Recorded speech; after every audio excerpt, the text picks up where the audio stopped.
Welcome to Sex in Toronto City. I'm Beatriz, your host. And finally, I have the honor and privilege to have Tamylin and Andrew Samuel all here in the house for you guys today. We're gonna hear about how it is challenging to make a relationship work, what have they been through, how they met, and how much fun they have now together after all those years. Let's meet Tamylin Samuel and Andrew Samuel. Welcome, guys. Thank you so much. Thank you, Percy. Thank you so much for having us. We're super excited to chat to you guys. Yes, welcome, Australia in Toronto.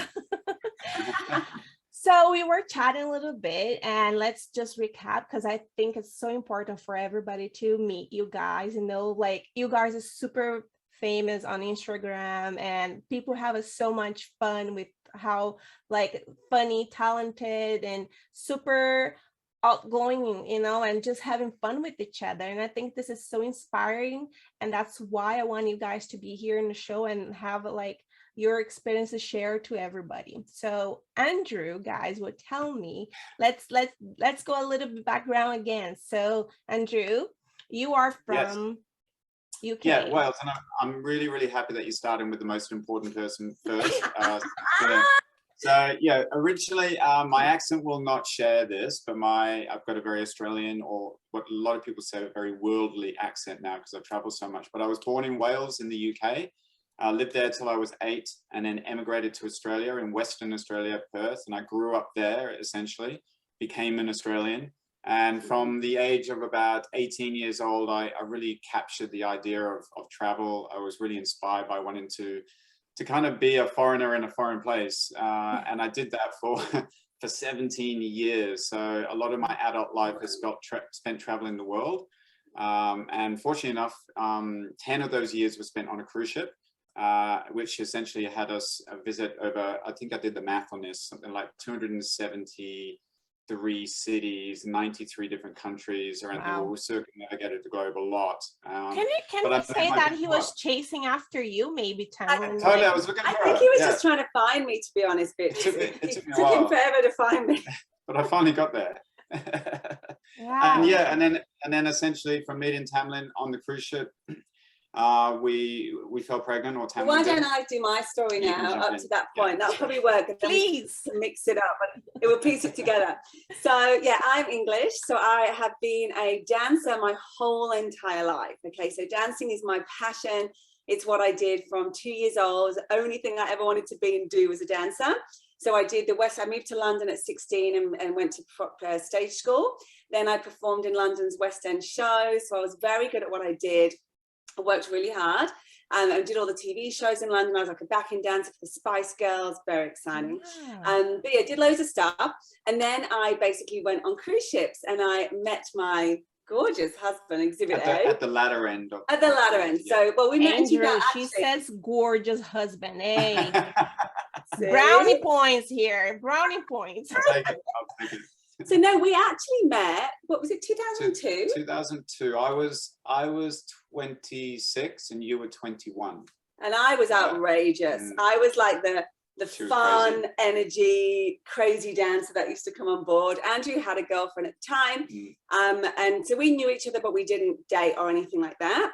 And then I came back and did more London shows and went around traveling the world with casting for the cruise ships.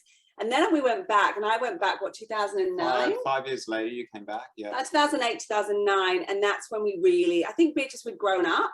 Yes. So it was like, I came back, and I was brunette. I was brunette because I'm blonde, but I came back to the ship brunette, so maybe he preferred brunettes, I'm not sure, but I was a brunette at that point, and then we just started talking, and we realized that our values are the same, and we have so much fun together. We have the same birthday. So when is that? I know. August 30th. And this is where I've lost the ability to enjoy a birthday present now because everything's just going toward Tamylin's birthday gifts. It's great. So we really just connected, and I think from there it was a beautiful thing of just look, let's just see where this goes. We're kind of really good friends. And can I mention as well, on the cruise ships as well, it's such you live in a bubble, all right? Everybody knows your business. And I remember it was funny because we tried, or we wanted to make the relationship more than it was from the get-go. So we made everything slow, you know what I mean? Like things happen very fast on a cruise ship. All of a sudden it's like you're married within the first 2 weeks, you know what I mean? But so we actually said no sex. Yeah, exactly. We're like, no, let's just take it slow. Yeah. Yeah. Okay, who said that? Andrew or you? I think it was mutual. I think it was mutual, because we worked on ships for so long, and we know that it's really awkward when you meet someone and then you have sex with them, and the next day it's the most awkward thing on the cruise ship, and it's like everyone knows your business. Yeah. And we actually really liked each other, so we actually had to stop and just said, look, we actually feel this could be something really special. So let's not ruin it. So let's not ruin it by just having like a one-night stand. Let's maybe try and date first. I think we only lasted 2 weeks, let's be honest. It was 2 weeks. But 2 weeks on a cruise ship is like a year, because you live together, you spend all your moments together. We compare actually cruise ship life to dog years. Yeah, it's like dog years. It's kind of like that. Yeah. I feel like it must be very slow as well. The routine is kind of like days are longer, right? And it's more intense. It's just like literally, like we slept in the same bed.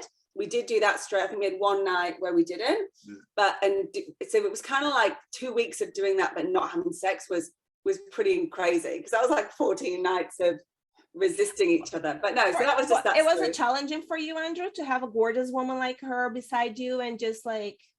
Surprisingly, no, actually, because but I knew I didn't want to ruin it. No, you made the decision. So I think once you make that decision in your head, you just everything we did was quite mutual. It was special because we just used to cuddle and things like that, and I think that maybe brought us together more than that. It was intimacy, right? You guys build the intimacy first, because a lot of men out there and women think intimacy is just the act of consuming the sex, right? Yeah, and it's not, and it's more deeper than that.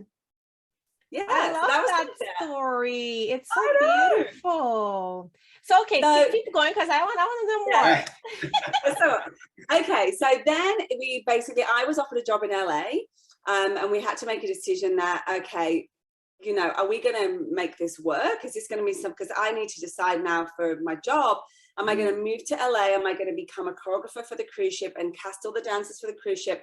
And they were going to pay for my visas and living and everything, which was my dream. That was like my career highlight. Like that was it for me. And I would be still there now. But I had fallen in love at that time. And it was like, you know, all I ever wanted as a girl was to fall in love and have kids. And that's kind of what my big dream in my life was too. So I had this So your values is really related to the family more than to have a material kind of type of status life. Yeah. So I just, you know, and Andrew was really beautiful. He just said, look, I don't want to come into this decision because I don't want to say, leave, don't take that job from me. And then in 2 months we were broken up. Like I don't want that responsibility.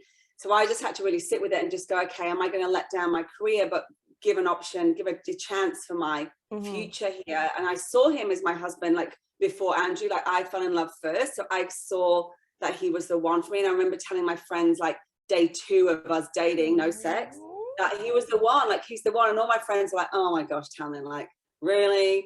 But I was like, no, I feel it. Like I just feel like look at how he's looking at you right now. Listen to this story. It's good because you kind of go, you know, I just knew. And I think, you know, that's another tip in, if you have doubts and you have worry, like maybe run the other way. Because for me, I really didn't. I just was set in my intuition was very strong that he's I want someone who will make me laugh. I want someone that will have fun with me. I want someone that I find attractive. I want someone that would be a good dad. You know, all these things were just like ticking the boxes for us.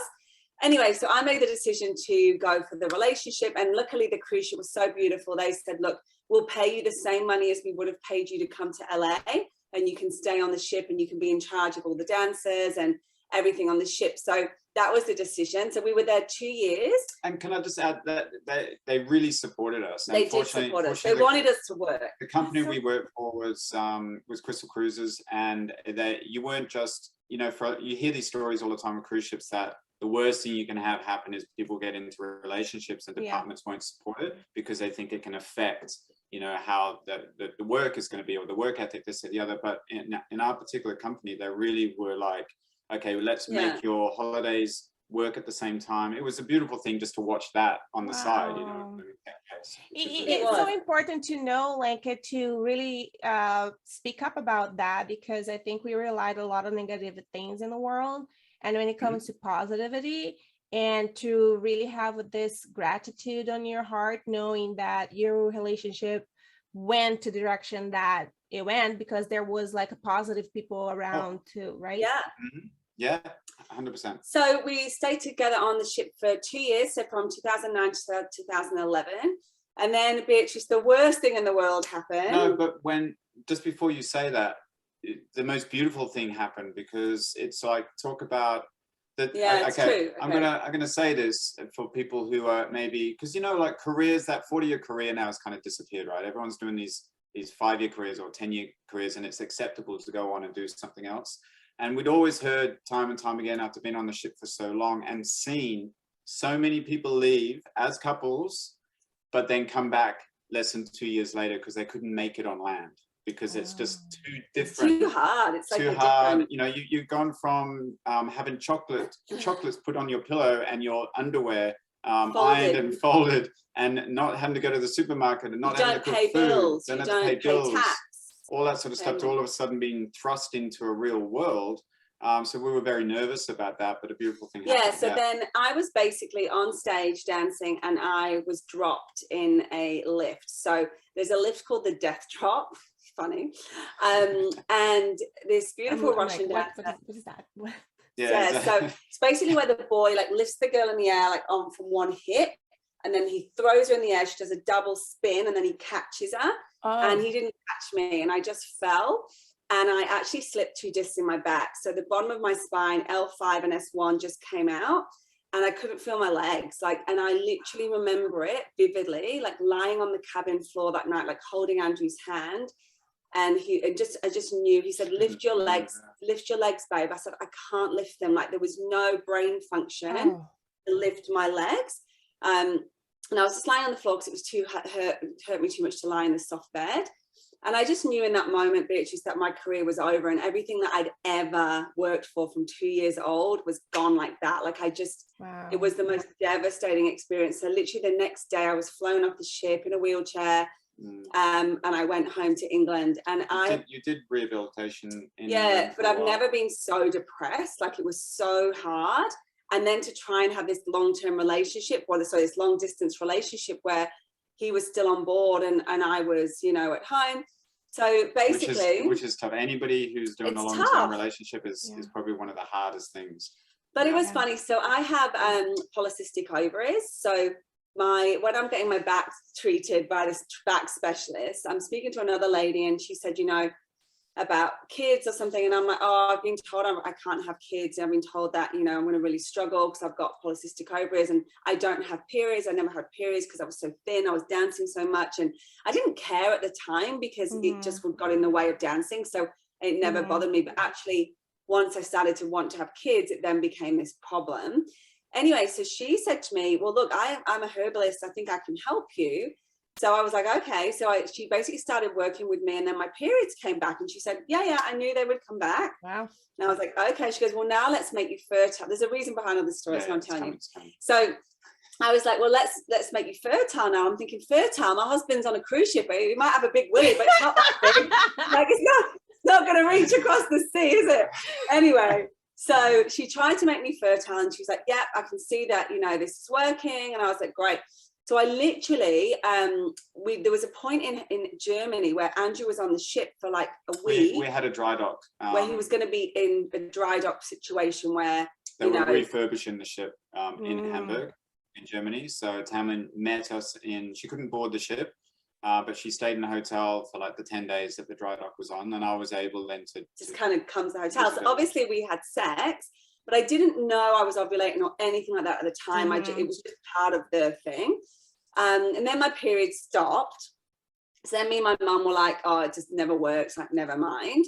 And then literally we decided, so my career was over. My job had already been replaced on the ship. All the treatment came back saying you'll never dance again. So can then I we just decided, can I just say something there? Because, you know, what I'm seeing is like there was a point where you had to make a decision, a lot of decisions, but one of the most important for you, Tammy, was, am I going to stick with my career or am I going to choose this relationship? And then you choose the relationship. Can you imagine if you hadn't choose the relationship? I know. And then the accident happened. No. Yeah, sliding doors. Sliding doors, you just don't know. So then anyway, so we made a decision that we couldn't financially afford for Andrew to stop working at this point. I mean, bearing in mind I'd lost everything, so I had no income. So we decided to maybe, like, why don't I go back on the ship? Because they had this beautiful thing where your partners could come for 57 days. It was like 57 days of the year, your partners could come and live with you. And all my friends were there. I'd been there for so long. So bearing in mind, this is a 6-star luxury cruise ship. So Tamylin, this is a great decision for I was Tamylin. like, this is great. Another one. Yeah, I was still working. Yeah. So this is going to work out great. Like, I'll move back on the ship where I've lived. All my friends are there. All my boyfriend's there, whatever. Anyway, so literally the day before, so that was a decision. We were in Dover, and I'd gone on to obviously meet Andrew to get on the ship, and my boobs were so sore. Yeah, I feel like when you're pregnant, the boobs is the first sign. Right, the first sign. Yeah. But I had like itchy nipples, a weirdest like thing for me. I was like, oh, this is like really weird. I never experienced it. So anyway, I'm on the phone to my friend, and she's like, are you sure you're not pregnant? And I just started laughing, going, babes, you know my story. Like, no, I'm not pregnant. Yeah. She goes, just get a test. Just get a test. So he's buying like potato chips and chocolate for his cabin. Like, you know, we always just get the English treats. Yeah. And I slipped in a pregnancy test, but didn't tell him because I didn't want to create a story that wasn't there. I didn't want to get his hopes and then be deception. Yeah.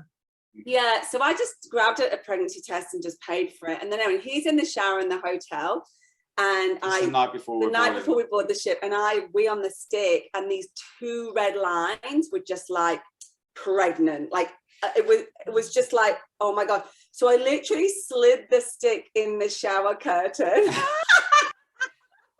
Didn't say a word, and he just opened the shower like. Talk about a life-changing moment. It was a moment of, oh my God. Yeah. So the best thing was we actually went downstairs to the bar and ordered a drink, and we sat there. Just like right now, I'm just like visualizing him naked there, getting his shower. He's naked. He's like, what? And then we both were just like, okay, we need to go and just let this sink in. But because I was pregnant, I couldn't even touch the wine. Like, it was an instant thing of, I can't hurt the baby. It was just like this weird, but we didn't think at the time. It was just like, let's just go and have a drink. Like, we need to discuss this. And then we both sat there. I don't think either of us touched the beer or the wine at all. We just were like in shock. Anyway, so we were really excited. We obviously were like, this is the best thing. Let's get on the ship tomorrow, and, you know, we can be together and you can be pregnant. And then we told my parents, and we told Andrew's parents. And then a small collection of friends. But we didn't announce it or anything. Anyway, so long story short, we were about 11 weeks, I think, 11 weeks pregnant, and I was watching the show. I was watching Cruising the Mediterranean. Cruising the Med, and I'm watching Cats the musical, and all my friends are up there, and I'm in a ball gown because I'd just been to the Italian restaurant, and I just got this pain, Beatrice, that was like someone was like, I've never experienced pain like that before. It was if someone literally was stabbing a knife in the left side of my womb. And I just went white. Like, my friends who I was with just said, okay, something's not right at all. And I stood up and tried to get like past everyone in the theatre. And as soon as I got to the entrance of the theatre, the blood just started coming. So you can picture it. We've got great stories. So I'm trying to get to Andrew as quick as I can in a black ball gown with blood just gushing. And I was basically miscarrying. I fell down the stairs because I was trying to get down the stairs quick.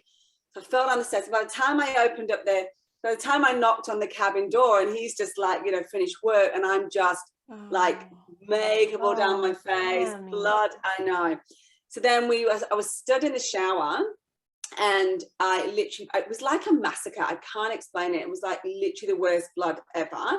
And then we caught the baby.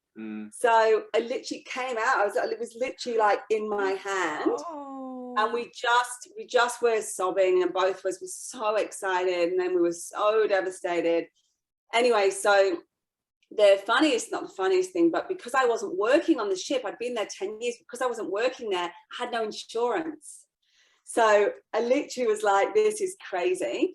So I bled like all the way through the night, and obviously we were just crying, and then we actually started to get really worried. So we spoke to one of our friends who's a nurse on board. Very dangerous, right? And they do have a doctors, right, on the board. Yes, but I wasn't covered in insurance, so we just were nervous about it, because then cruise ships are so expensive. It was like thousands of dollars it would have been. So we just didn't know what to do. Anyway, so Andrew was getting really worried. So we spoke to a nurse who's a genuine friend of ours. And she just said, oh my God, no, we need to get, like, she's family. We need to get her. So they covered my expenses, which was great.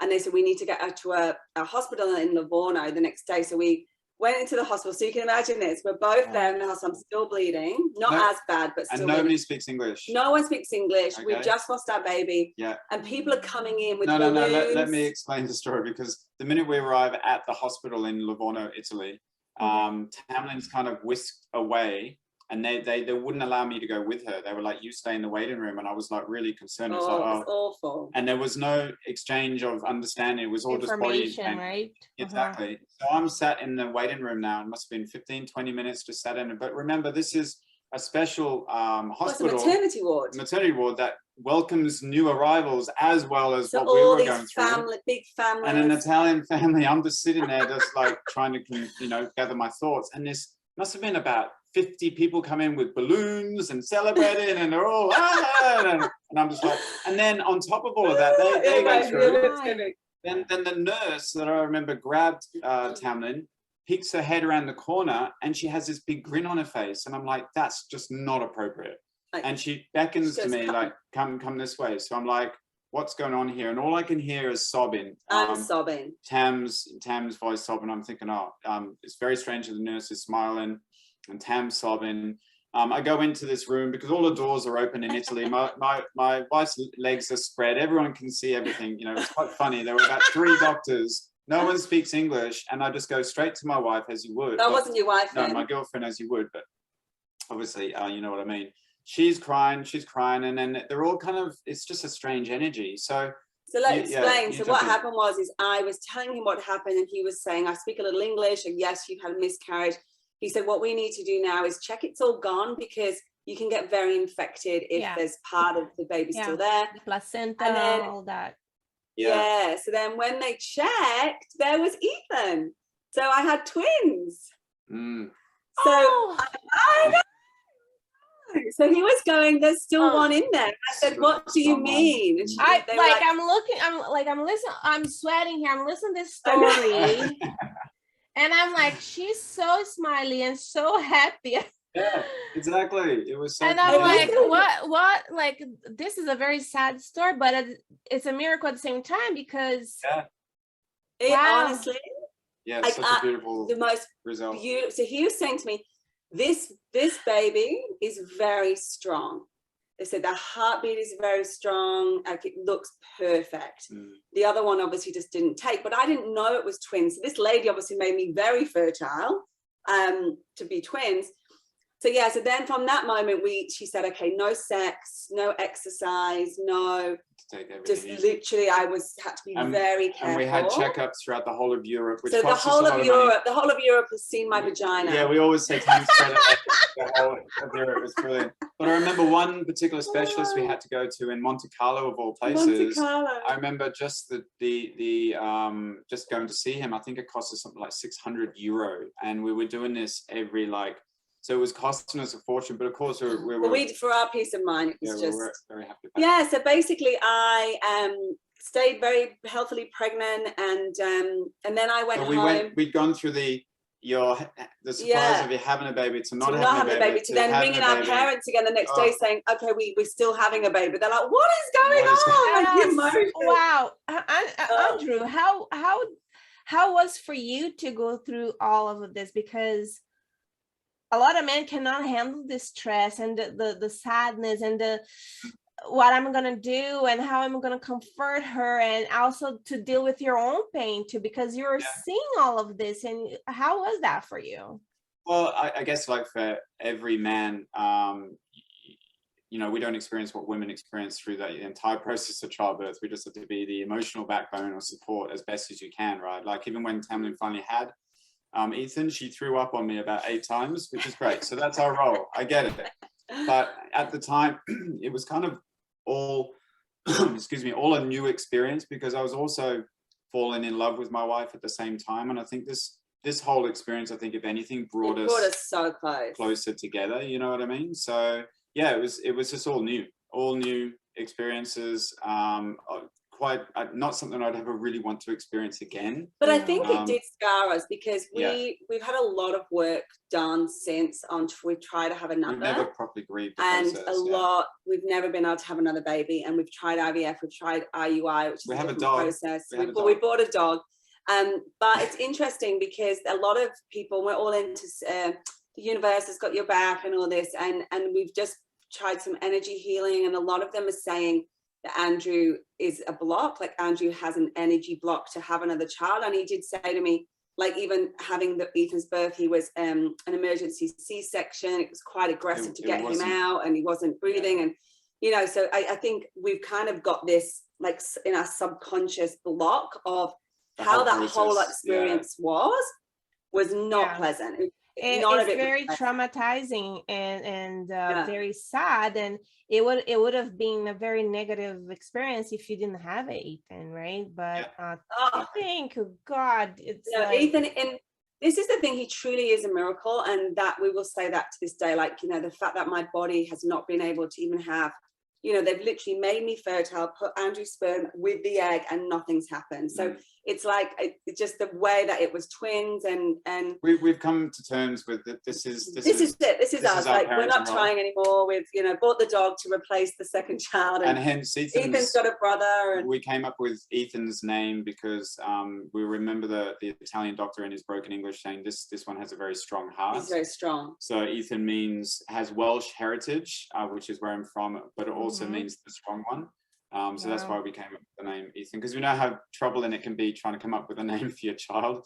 So we wanted to put meaning behind it. And that's, but we're very happy. So then kind of fast forwarding, Beatrice. So basically, just to kind of show kind of where we're at now. So when we moved to Melbourne, Andrew was working really hard. You know, he was going kind of on cruise ships and I was lecturing. I was trying to use my expertise on a land base, but it was very unfulfilling, very seasonal.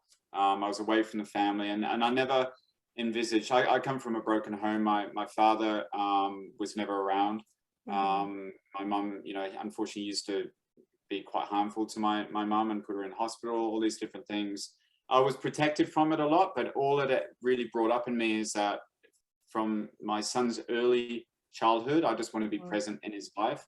And, you know, that was really important. I just realized that this career path off the ships isn't allowing me to do that. So that was really confronting for me. I didn't like it. So I kind of stopped that, accepted a new role in the city that was a dramatic pay decrease, but it allowed me home every night. But it was, again, then so incredibly unfulfilling that I was like depressed. I was like, what is this our life?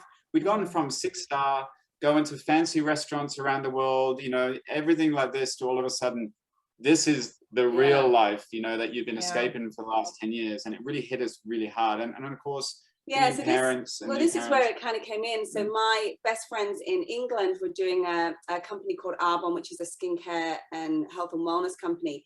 And that's when I said to him, do you think I could do this in Australia? And he was like, oh my gosh, you would be amazing because you care about people.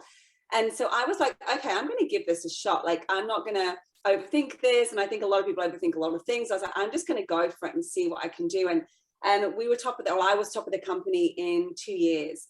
So I literally transformed our entire life. And the best feeling for me was to be able to say to Andrew, hey, I'm now earning more than you're earning in your job that you hate. Like, why don't I why don't we, you know, do this Work together Mm-hmm, and mm-hmm. become a partnership so that you can be home with Ethan and everything we've ever wanted. So for the past 10 years, we have built this business, you know, big, and we built it together, and it's in 6 countries. And the fact that we can be home with Ethan every single day. Yeah. Because we were going to talk about that the other day, and you know, people look at success in many different ways, like, oh, Exactly. I own 4 houses, or I bought a boat, or whatever. Our Yeah. success is because of Andrew's past. We wanted to have a family that were like this, and we wanted to have this Bond. unit and bond, and we that's had that. what I was going to phrase as well, because there's a lot of people with the judgment saying, oh, you come from a broken marriage, or, you know, parents that was like, you know, your father and your mom being in a terrible toxic relationship. What are the chances that you gonna grow up as an adult and healthy and yourself build a health, you know, family for yourself? And there's a lot of judgment on that, and that's where I wanted to rephrase it, that your childhood do not define the man or the woman that you will become later on in life. 100%. So there's a lot of people out there, sometimes they being like told, oh, you're gonna be just like your father, or you're gonna be just like your mother. You know, like I really dislike, deep within my heart, I hate that, because I also came from a broke marriage, and I am not like my father, I'm not like my mother. And I love to hear your story, Andrew, and I'm proud of you. Thank you. And I think it's just beautiful to watch. He's such an amazing dad. I mean, I can say this kind of watching, and I think sometimes in the beginning stage you would go, oh, I hope I'm not. Oh, I was very worried. You know, worried. Do I have those genes? You know, am I going to become a situation where I, you know, he's never has. But I'm just saying, I think sometimes you question that in your head until we do a lot of personal development, and exactly what you're saying. It's like, no. That just because he did that doesn't mean you're going to do that, and Ethan's going to do that, and we get to change that story. You know, we get to rewrite that. We can story break that that you don't pattern. have to. Yeah, you don't have to buy into that story. And I think the biggest thing from us through everything we've experienced together, especially in the last 10 years, because I think that's where we've had our biggest growth in just in life, and had the biggest awareness. And one of the biggest awarenesses for us is that when it's socially acceptable now for both parents to be pursuing careers while bringing up a family. Yeah.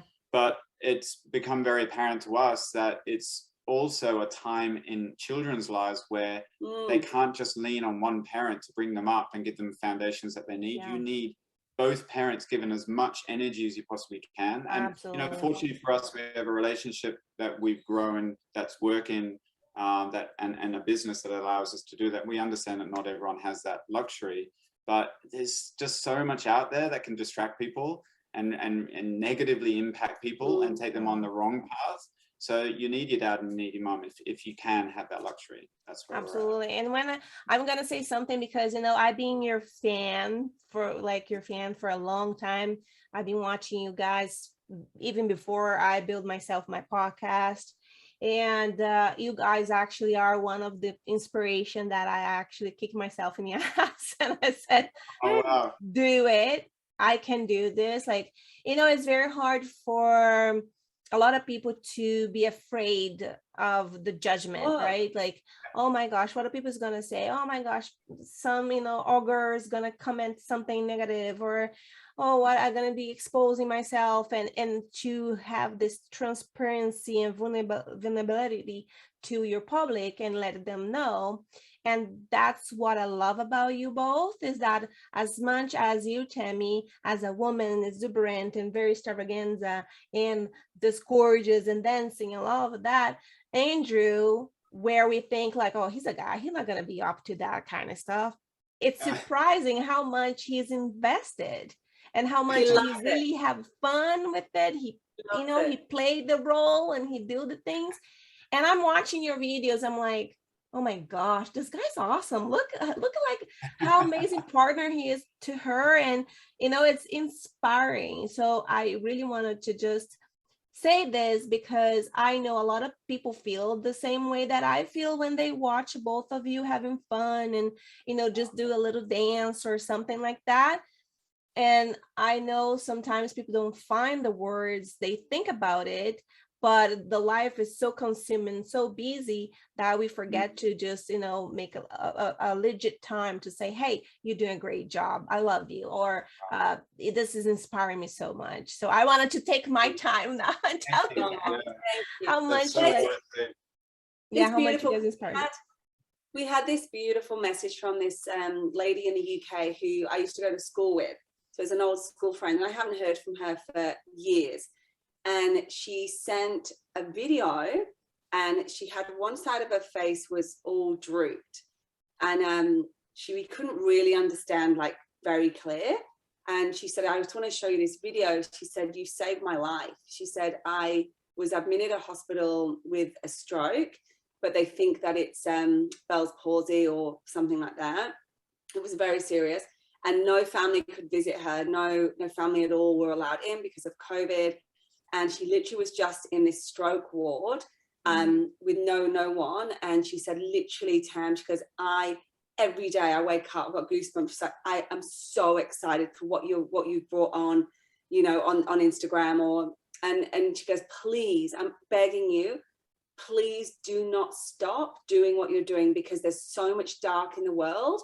Yeah. And you two are the light for people. And she said, we might not tell you, we might not like it, we might not love heart. She said, but we're watching, and you literally have got me through this and this whole hospital experience. And I just went, we were both crying, like, oh my God, like, this is not about money. This is not about, you know, none of that. It's popularity or anything. Yeah. And what value can you add to the world? Exactly. And, you know, we found that for ourselves, and we, you know, find that humor and love and humor is a value we can add, and that's why we don't let ourselves down, you know. But the question is, we're going to put you on the spot right now, Beatrice, and say the question is, who is the funniest, Tamylin or Andrew?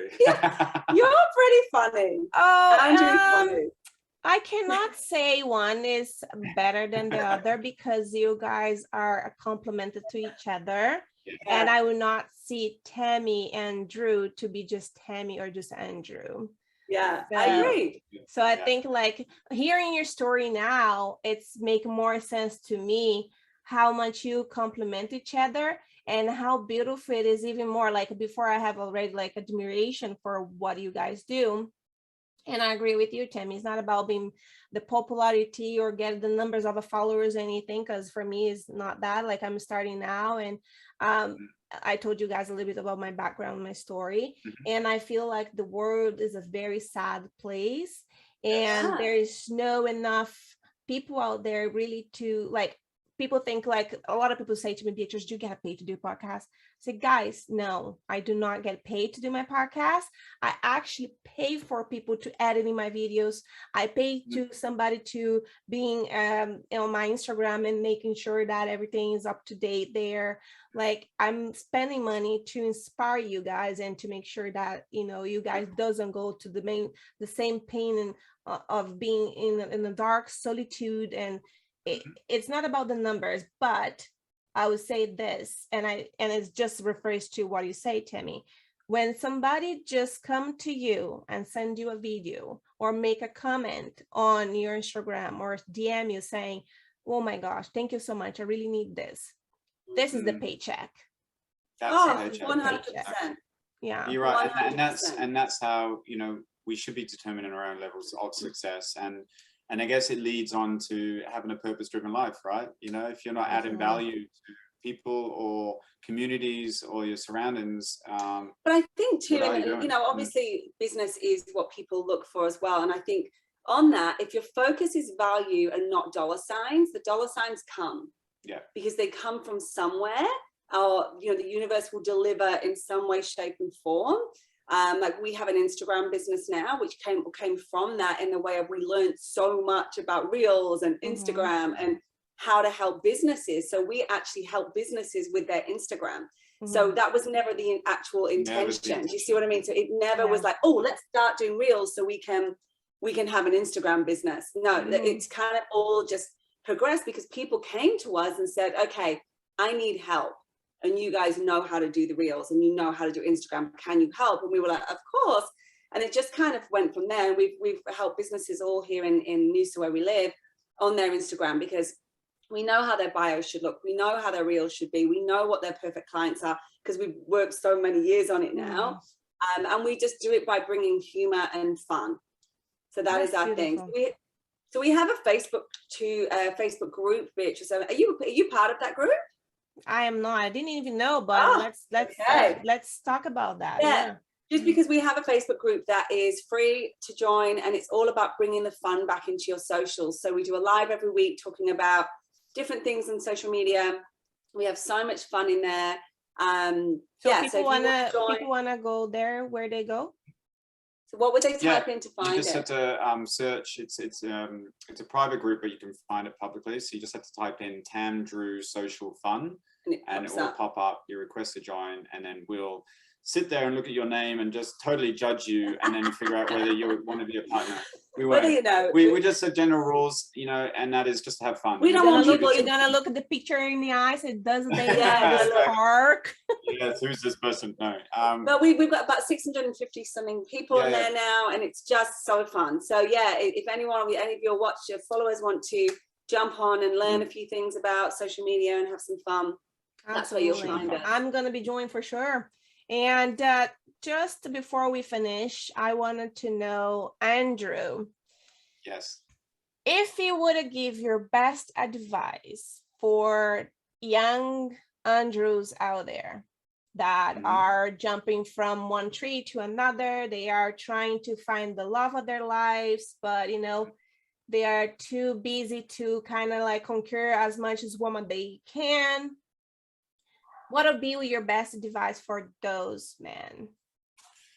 That's a great question, because I'm trying to bring myself back to when I was probably around 35, which is when I found Tamylin in my life. And I think I stopped pursuing what my idea of the perfect woman or partner was. I kind of let go, if you know what I mean. The resistance was gone, because I was trying so hard to find somebody like Tamylin that I was not open to the opportunities that were coming to me. And then when I finally let go, if that makes any sense whatsoever, I don't know how you can actually articulate that. Well, what I understand you saying is that you're trying to find somebody like her, but when she popped up in your life, you kind of was not able to see it because you're so blinded with the idea of finding her. Yes, exactly right. But also you probably wouldn't have said I was your ideal person because he had an idea of what his ideal person was. And I think what I'm kind of getting from that is just to stop trying and open your heart to the possibility of it being somebody, you know. And you got to understand, I was, if you were to look at me prior to Tamylin being in my life, I was probably a very different person than who you're seeing right now. Tamlin's heart is so big, as you know. It softened my heart. Beautiful human being, yeah. She's beautiful. You can tell. You know, she just has to smile, and it's the same in the house. The minute she wakes up, the house actually is incredibly quiet without Tamylin in it. Sometimes I enjoy it. You enjoy it for a moment, but not for too long, and then it's like something's missing. But I was a very not so emotional, very hard to cry. He didn't cry when I met him. He hadn't cried for years. I had a big guard, you know what I mean? Very protective, I think. Maybe that was a lot of my past. I don't know. But finding somebody like Tam, it really brought me out of my shell.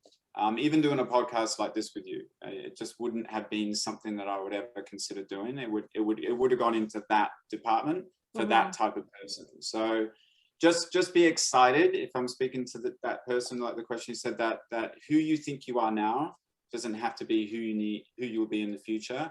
And finding that perfect person when you open your heart to the people that you didn't think were the perfect people can transform your entire life. And I hope that makes sense, because I just sounded like a cryptic code that I just gave you. No, it does make sense. It does make sense.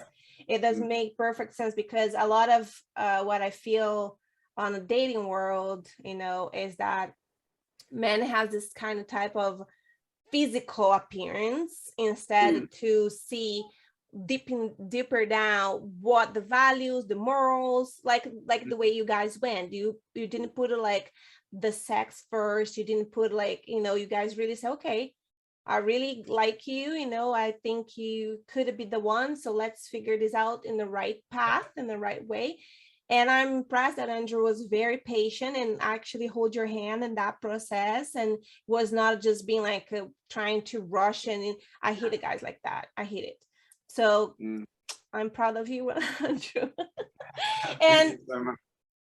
and Tammy, how about you? Like for girls that is really like full of energy and they are also trying to so hard to impress a guy, and oh my gosh, I needed to find a boyfriend today because like I cannot be alone. Like what do you say to this? Massive for me is just don't settle. My thing is don't settle. Like there is someone out there that is right for you, that is going to make you a better person. I think there's so many times when I look at my ex-boyfriends and I knew deep down that they were wrong, but I was scared to leave them because I didn't want to be alone. And I was like, oh, I'm 28 years old. Like if I leave him now, I'm never going to find someone. So I settled for that. And luckily he cheated on me.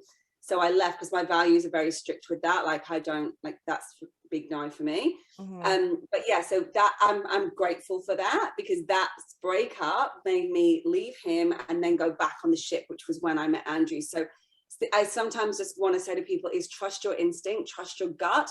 If someone isn't treating you with respect, please move on, because there are beautiful men out there that are ready to take you and love you and treat you right. So please don't settle, because there are a lot of not nice people out there too. So stop settling for, don't treat yourself as less than, you know what I mean? Make sure you have respect for yourself. That's beautiful. Yeah, that's exactly how I feel, because I talk to a lot of little like younger girls as well, on their 20s, and what they say is like, oh my gosh, I'm too I'm gross, I'm not beautiful enough, or this guy said that I should have started a diet, or I'm like, why are you doing this with yourself? Like, don't, you know. So I think that's what you're saying to women out there is very important, because we are afraid to be alone, and it's so much better to let it go so you have opportunity to meet the love of your life, right?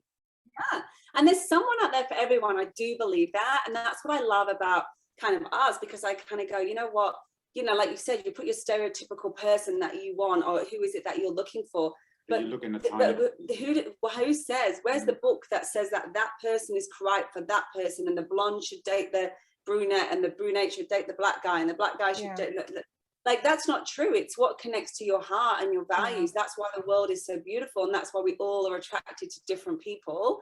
So yeah, you just don't know. And not that we've had to, not that we've used dating apps or anything like that, but that's a whole new world for us. And I think to some extent, when you look at dating apps, they're almost telling you who your ideal person is, and it isn't necessarily the case. Do you know what I mean? Exactly. But the good thing about dating apps is you do get to put a little bit on there of values and religion or whatever, so that you know, you don't have to waste your time with someone that doesn't have the same values. Because it's true, like if people, like, you know, if your values are cheating on someone, and that's fine, you're going to cheat on that person, right? Like if that is like, oh, we only slept with them once, like, you know, when you hear people say things like that, it was just a one night stand. I'm like, no, we got married. That's our vows. Like, that cheating doesn't even come into it for me.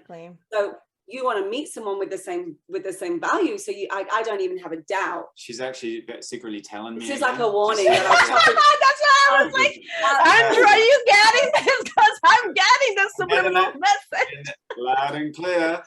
So when I chop his willy off, did you see the body language?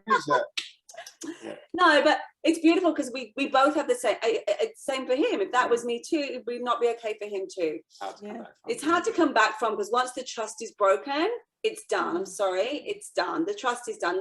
The marriage will never be the same once that trust is broken. I know what you're talking about. Yeah, I did this long distance relationship 8 years, and it was the most sad moment of my life, and unfortunately I went through that. I got cheated on, and it's hard to get back from it. You know, it's very hard to say, oh my gosh, okay, let's do this again. Nobody's gonna, you know, break your trust again. It's so hard with the world that we live in these days, where it's left, right, left, right, left, right. And sometimes I go on dating apps and they start to talk to somebody and they don't follow up, and they're, you know, there's no really true connection there, and it's an ugly world. Like, it's not fun to be single in your 40s and in 2022.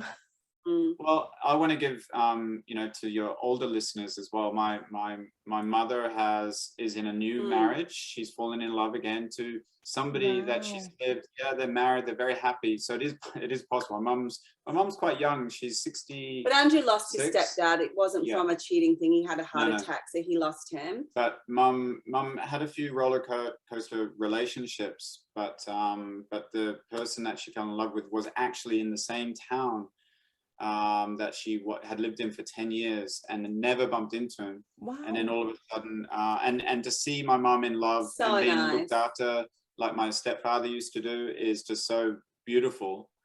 Before that happened though, it was like I had two girlfriends, because my mum would call me and my wife would be here, and it was very crazy. So I'm very, very happy. But yeah, it's just, again, for mum as well, it's just not letting go of the belief that you can dream. If you, and even for you, Beatriz, like, you are so beautiful. You ooze love and heart. Like, that's why we connected. Yeah. But like, for me, there's someone so beautiful out there waiting for you that will love you with open arms and just want to treat you like the woman you deserve to be.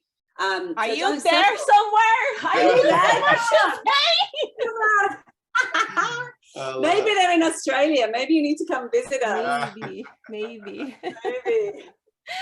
Guys, it was a pleasure, a very delightful night that I have here with you guys tonight, and I'm sure you guys are going to inspire a lot of people. I'm going to leave the link where to find you guys, so everybody can go there and fall in love with both of you and get inspired as much as I did as well. Thank you so much for being here and being my guest tonight. Thank you for having us. Thanks for having us. It was fun. So thank you so much one more time, guys. I really appreciate you. And I want to let you know that we are on Instagram for those that wants to follow other contents and get to know me more and follow my podcast is at PodSexInTorontoCity. And we are also on all the other platforms, social media, YouTube, Sex in Toronto City, Spotify. And I just want to let you know, for those that enjoyed this episode, please leave your thumbs up, follow us, leave a comment, because that's the only way we're gonna know that we're doing the right thing here, and knowing that you guys also appreciate what we're doing. Thank you so much one more time, and see you next time.